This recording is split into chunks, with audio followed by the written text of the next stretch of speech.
Kung handa na ang karamihan na magpaalam sa taong 2015 ang ilang taga Litexville Subdivision sa barangay San Jose Rodriguez Rizal, hindi pa rin tinatantanan ng mabahong amoy mula sa Sena Rosa Food Corporation. Palibhasa, nasa likod lang ng mga bahay ang planta kaya ang amoy ng mga pinoprosesong pagkain kapit at nakapipirwisyo na sa kalusugan. Amoy na parang nilulutong chemical, tapos masakit sa dibdib.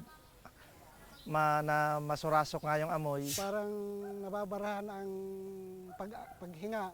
Kasi nga, yung wala naman yung ganyang naamoy namin. Nakakahilo, kung ano-anong chemical na sa ulo ko, hindi rin namin matanggal eh. Sumulat na sa lokal na pamahalaan ang mga apektadong residente noong Panghulyo at ang natuklasan ng tanggapan ng sanidad ng Rodriguez Rizal na walang kaukulang permit ang Sena Rosa Food Corporation. Wala silang business permit, wala silang sanitary permit o anumang working permit ng mga tao nila. Pero patuloy pa rin silang nagtatrabaho. Sabi ko nga sa kanila, kung magne-negosyo sila, meron akong sinabi na mag-comply. Namroblema pa ang sanidad dahil hindi humaharap ang may-ari ng inireklamong planta. Kaya nga nung isang inspection ko sila, hindi kami pinapasok. Pinare-receive namin yung violation. Refuse to receive na lang. Iisa lang ang rekomendasyon ng tanggapan sa Sena Rosa Food Corporation. Pagka hindi nagko-comply o hindi sumusunod sa patakaran natin, pwede natin pa-close. Kasamang sumbungan ng bayan, binalikan ng mga tauhan ng sanidad ang Sena Rosa Food Corporation. Tingnan ko lang ito ha. Yung ulan, notice for closure, hindi pa hanggang ngayon, nag-operate pa kayo. Inspection na namin, Lok. Wait na po. Sige.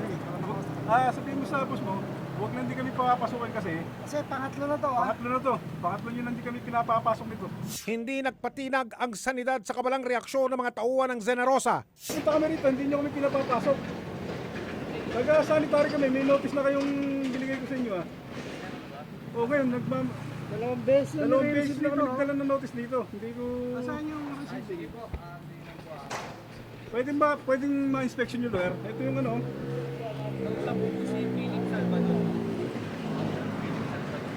Hindi, baka ma-inspection na para hindi na ako babalik. Hanggang sa isang Gem Sena Rosa, di umano'y may-ari ng planta ang nakipag-usap sa sanidad sa pamamagitan ng telepono. Sir, tatapatin na kita kasi nababastos na yung opisina ko kasi alam nyo, 3 beses na ako nagpupunta rito, halos 4 na yata. Yung notice, hindi pa tinanggap yung hotel. Meron akong pinadalang notice for closure ito eh.